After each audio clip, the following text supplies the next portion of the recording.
So children, in continuation to the classification of colloids, in last video I have told that the colloids can be classified on the three bases, and this was the classification which I had already told about in the last video.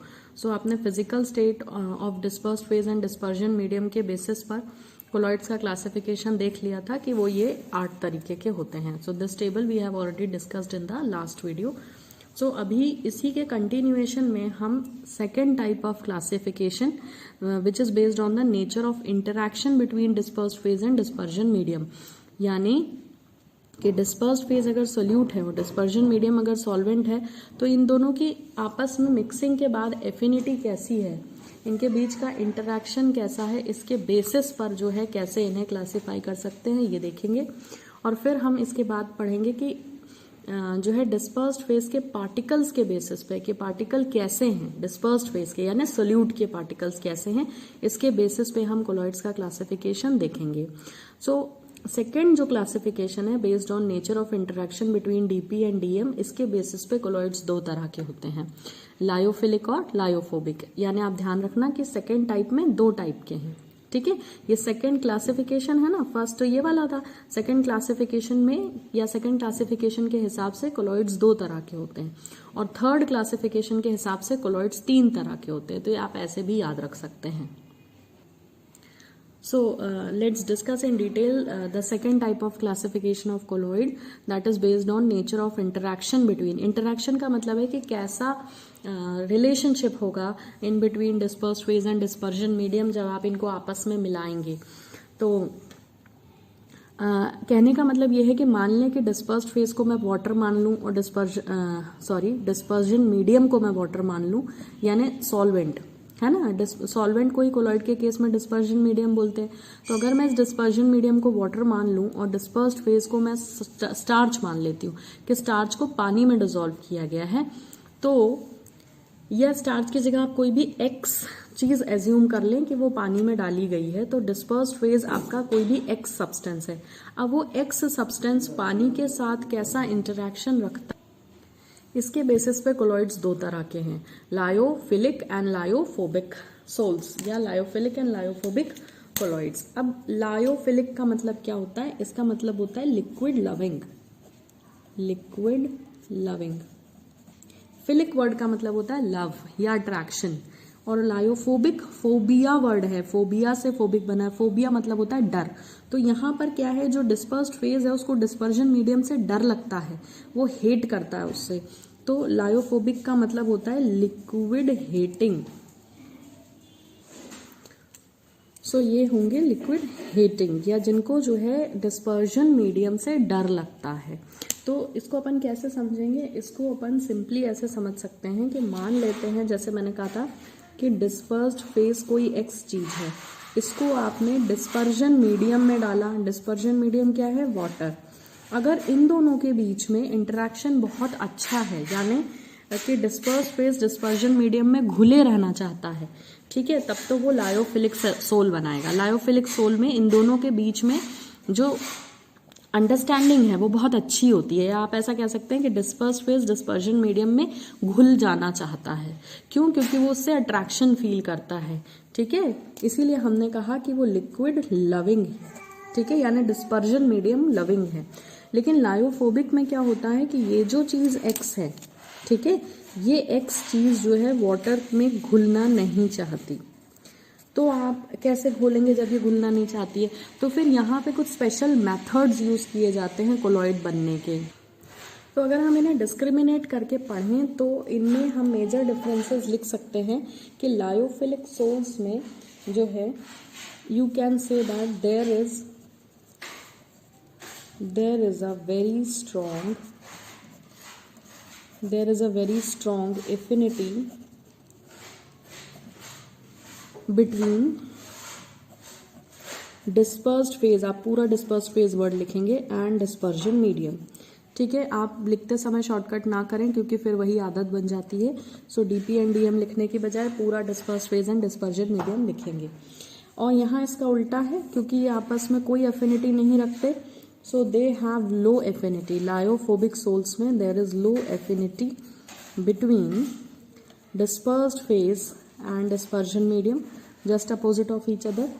अच्छा, तो ये affinity ज़्यादा और कम होने से क्या होता है, यहाँ पर एक दूसरी बात आपको समझ में आएगी, वो ये है कि यहाँ बहुत ज़्यादा एफिनिटी है, डिस्पर्स्ड फेज बहुत खुशी से डिस्पर्जन मीडियम में घुल जाना चाहता है। तो जैसे ही आप डिस्पर्स्ड फेज को डिस्पर्जन मीडियम में मिलाकर थोड़ा सा भी शेक करेंगे, कोलॉइड बन जाएगा।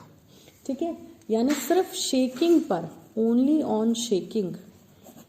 On shaking with dispersion medium, the dispersed phase, या you can right they directly form, वो बहुत आसानी से दे डायरेक्टली फॉर्म कोलाइडल सोल्यूशन।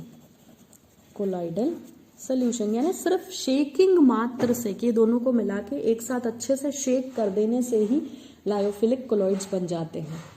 लेकिन यहाँ पर लायोफोबिक कोलॉइड्स बनाने के लिए दे नीड स्पेशल मेथड्स, क्योंकि यहाँ हो क्या रहा है कि आपस में कोई एफिनिटी है ही नहीं, आपस में कोई अट्रैक्शन है ही नहीं, तो डिस्पर्स्ड फेज डिस्पर्जन मीडियम में डिसॉल्व ही नहीं होना चाहता। तो आपको कुछ अलग मेथड करने पड़ेंगे, जो हम इसी चैप्टर में बाद में पढ़ेंगे कि किन मेथड से फिर आप जो है इन कम एफिनिटी वाले या बिना एफिनिटी वाले डिस्पर्स्ड फेज को डिस्पर्जन मीडियम में डिसॉल्व कर सकते हैं। इसके बाद यहाँ पे आप देखें, यहाँ पर एक और प्रॉपर्टी होती है लायोफिलिक सोल्स की, कि अगर आप इन्हें थोड़ी देर के लिए रख देते हैं, क्या सॉल्यूशन बन चुका है, कोलॉइड मतलब बन चुका है, आपने उसको रख दिया है, तो under the effect of gravity जो यहाँ पर डिस्पर्स्ड फेज होता है, यानी जो सोल्यूट होता है, वो धीरे धीरे नीचे सेटल होने लगता है। ऐसा कभी नहीं होगा कि बिल्कुल ही नीचे बैठ जाए और पानी ऊपर अलग हो जाए, जैसा सस्पेंशन में होता है, ऐसा नहीं होगा। बट स्टिल क्या होता है कि नीचे की तरफ वो सेटल होने लगता है। तो जब ऐसा हो जाए तो सिर्फ आपको क्या करना है, फिर से इनको शेक करना है। जैसे ही शेक करेंगे वापस दोनों आपस में मिल जाएंगे, है ना। तो इसीलिए लिखा है कि सिर्फ शेकिंग से ही आपस में मिलकर कोलाइडल सोल्यूशन बना देते हैं। तो हम ऐसा कह सकते हैं कि इसीलिए इनको रिवर्सिबल सोल्स कहा जाता है, रिवर्सिबल सोल्स या इंट्रिंसिक सोल्स भी कहा जाता है। तो रिवर्सिबल क्यों है, क्योंकि एक बार क्या हुआ, डिस्पर्स्ड फेज डिस्पर्जन मीडियम अलग अलग हुए, आपने जस्ट शेक किया, वापस कोलॉइड बन जाएगा, इसलिए रिवर्सिबल है। लेकिन ये जो है एक्सट्रिंसिक कोलॉइड्स होते हैं या ये इरिवर्सिबल होते हैं, क्योंकि ये किसी भी कंडीशन में स्पेशल मेथड्स यूज किए बिना एक तो इन्हें बना नहीं सकते, और ये अलग अलग हो गए तो सिर्फ शेकिंग से आप इनको वापस ऐड नहीं कर सकते या मिक्स नहीं कर सकते।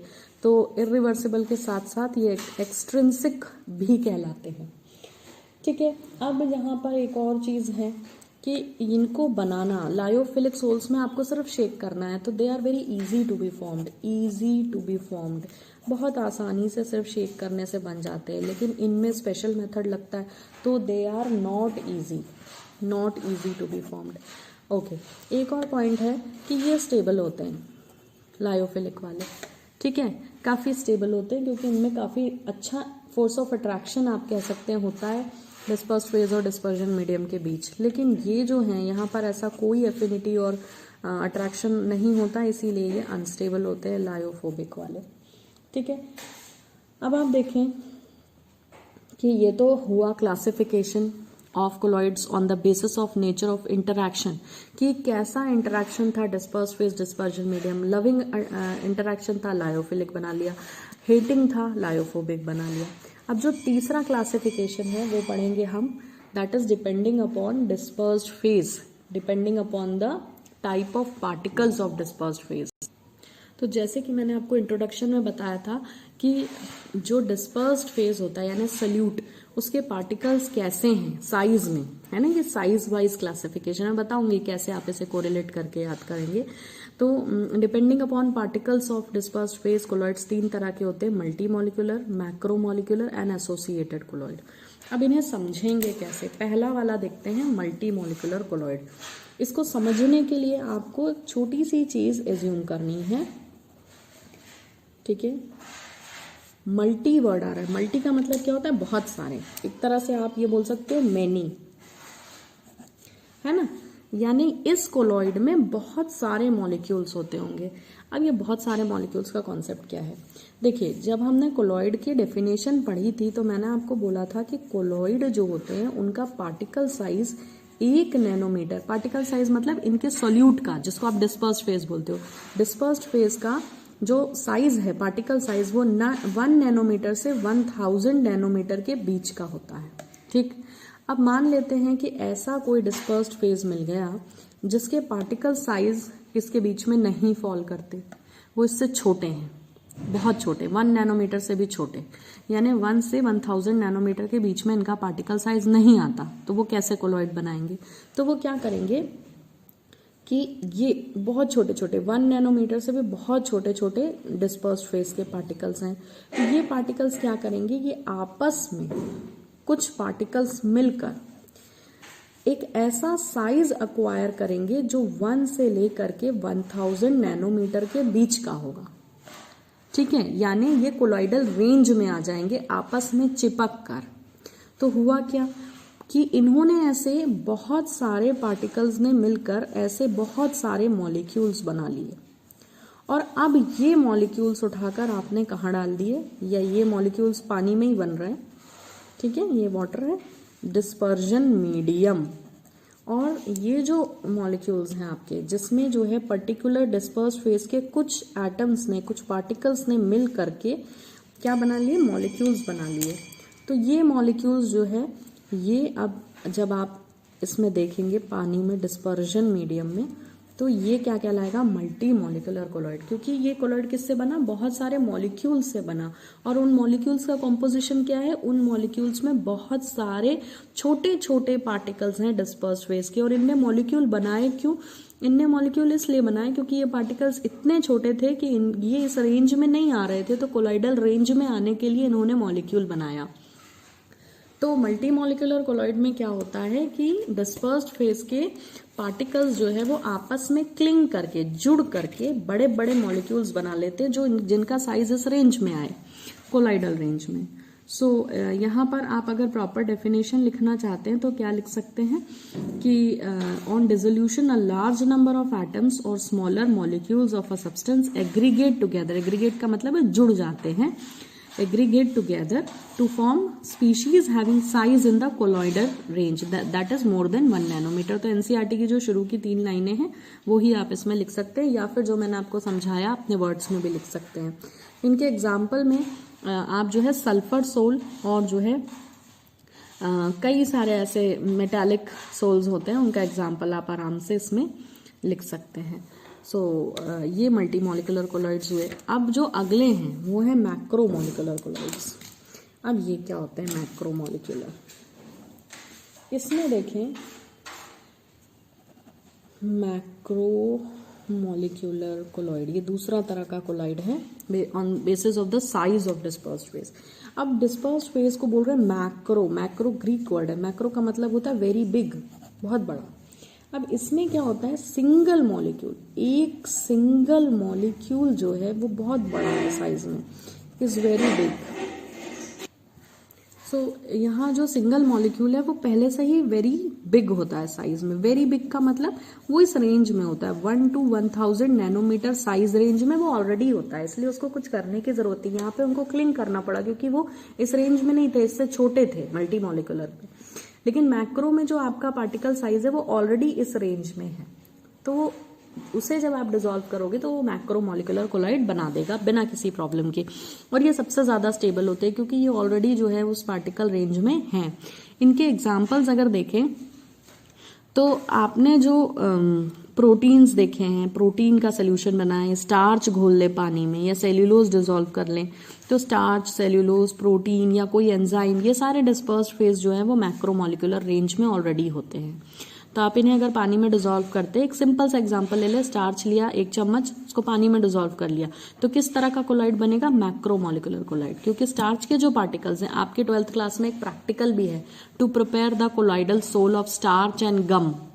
तो जो कोलॉइडल सोल ऑफ स्टार्च है वो एक्सक्लूसिवली ये एग्जाम्पल है मैक्रो मॉलिक्यूलर कोलॉइड्स का।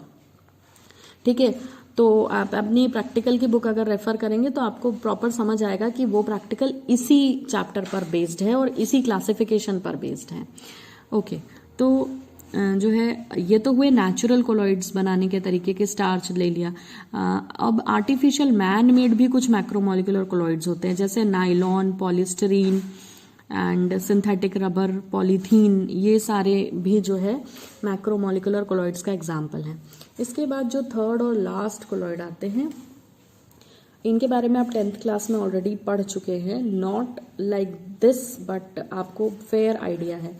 एसोसिएटेड कोलॉइड्स, जब साबुन को पानी में डिसॉल्व किया जाता है या वॉशिंग पाउडर को पानी में डिसॉल्व करते हैं तो मिसल फॉर्मेशन होता है। मिसल फॉर्मेशन आपने 10th में पढ़ा है ना। सो ये जो है अगर हायर कॉन्सेंट्रेशन में हो तो कोलॉइडल प्रॉपर्टी दिखाते हैं। अच्छा, हायर कॉन्सेंट्रेशन में ही दिखाते हैं तो लोअर में क्या करते हैं? लोअर में ये सिंपली लोअर क्वांटिटी अगर इनकी है तो ये क्या करेंगे? कोलॉइडल नहीं दिखाएंगे, ये इलेक्ट्रोलाइट की तरह बिहेव करेंगे। जैसे कि मान लें कि आपको ऑलरेडी मालूम है कि सोप मॉलिक्यूल जो होता है उसमें एक हेड होती है और एक टेल होती है कि नहीं। सो जो हेड होता है वो हाइड्रोफिलिक होता है, पानी से लव करता है, वो हाइड्रोफिलिक है, पानी में घुल जाना चाहता है। लेकिन जो टेल होती है वो पानी के पास जाना नहीं चाहती, वो हाइड्रोफोबिक होती है, उसको पानी से डर लगता है। तो हमने एक मिसल का स्ट्रक्चर पढ़ा था 10th क्लास में, वो ही याद करना है। मान लें यहाँ पे एक दाग लगा हुआ है एक कपड़े पे, दिस इज द स्टेन। तो इस स्टेन पर ये जो सोप के मॉलिक्यूल है ये कैसे अरेंज होते हैं? ये अरेंज होते हैं, इनकी टेल्स रहती हैं अंदर। क्यों? क्योंकि टेल पानी में नहीं जाना चाहती तो वो डर्ट में डिसॉल्व होती है। तो हेड सबके बाहर, ठीक है, ये ऐसे। और ये जो हेड होता है ये नेगेटिव चार्ज होता है, ठीक है। सो ये जो स्ट्रक्चर बन के तैयार हुआ ये एक आयोनिक मिसल है, ठीक। अब ये जो मिसल बना ये कैसे बना? अगर ये एक सिंगल सोप मॉलिक्यूल होता ना तो ये जो है कोलॉइड नहीं बना सकता। अगर एक सिंगल सोप मॉलिक्यूल होता ना तो ये कोलॉइड नहीं बना सकता। जब ऐसे बहुत सारे सोप मॉलिक्यूल्स इकट्ठे होते हैं ना तब कोलॉइड बनाते हैं। इसीलिए लिखा हुआ है कि when they are in higher concentration then they exhibit colloidal behaviour. क्यों? क्योंकि जब ये हायर कॉन्सेंट्रेशन में होते हैं ना तो ये एग्रीगेट हो जाते हैं। एक वर्ड यूज होता है एग्रीगेट, AGGREGATE। एग्रीगेट का मतलब होता है इकट्ठा हो जाना। तो ये इकट्ठा हो गए कि नहीं हो गए? जब ये सिंगल है तो कहाँ इकट्ठा होगा? अकेला बंदा है ना, मतलब ये भीड़ में होने चाहिए, इनकी क्वांटिटी ज्यादा होगी तब ये कोलॉइड बनाएंगे, और वो कोलॉइड जो बनाएंगे वो एसोसिएटेड कोलॉइड कहलाता है। और ये जो एग्रीगेट बना है तब ये मिसल कहलाएगा। इस कोलॉइड को क्या कहते हैं? मिसल कहते हैं, ठीक है। अब इनको हम एसोसिएटेड कोलॉइड भी कहते हैं, या मिसल बोलिए या एसोसिएटेड कोलॉइड बोलिए, एक ही बात है। अब एक बहुत इंटरेस्टिंग चीज है कि आपने बोला कि एक पर्टिकुलर कॉन्सेंट्रेशन होगा, हाई कॉन्सेंट्रेशन, तभी ये बनेंगे। अगर ये 1-2 नंबर में है तो क्या कोलॉइड बनाएंगे? नहीं बनाएंगे। तो कितना कॉन्सेंट्रेशन चाहिए? उस कॉन्सेंट्रेशन का एक पर्टिकुलर नाम दिया गया और वो कहलाता है CMC। CMC is critical micelle concentration, full form है इसका। तो CMC क्या है? ये वो कॉन्सेंट्रेशन है जितना अगर क्वांटिटी नहीं हुआ तो कोलॉइड नहीं बनेगा, मिसल नहीं बनेगा। जैसे मैंने बोला लो कॉन्सेंट्रेशन है तो ये मिसल नहीं बनाएगा, ज्यादा नंबर में है तो मिसल बनाएगा। तो जो ज्यादा नंबर है हायर कॉन्सेंट्रेशन वो कितना होना चाहिए? क्रिटिकल मिसल कॉन्सेंट्रेशन के बराबर। और एक इंटरेस्टिंग चीज, ये मिसल एक पर्टिकुलर टेम्परेचर के नीचे नहीं बनते। तो जिस टेम्परेचर पर बनते हैं वो कहलाता है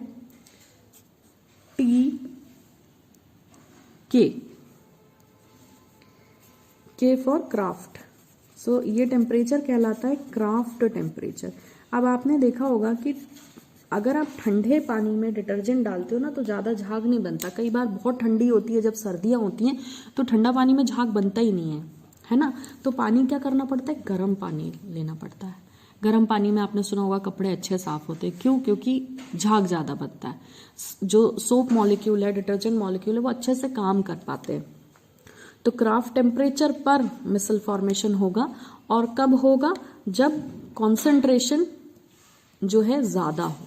तो उस कॉन्सेंट्रेशन को क्रिटिकल मिसल कॉन्सेंट्रेशन कहते हैं. सो ये इतना पार्ट जो है बहुत ज़्यादा इंपॉर्टेंट है. With this we end up with the classification of colloids. Thank you for watching.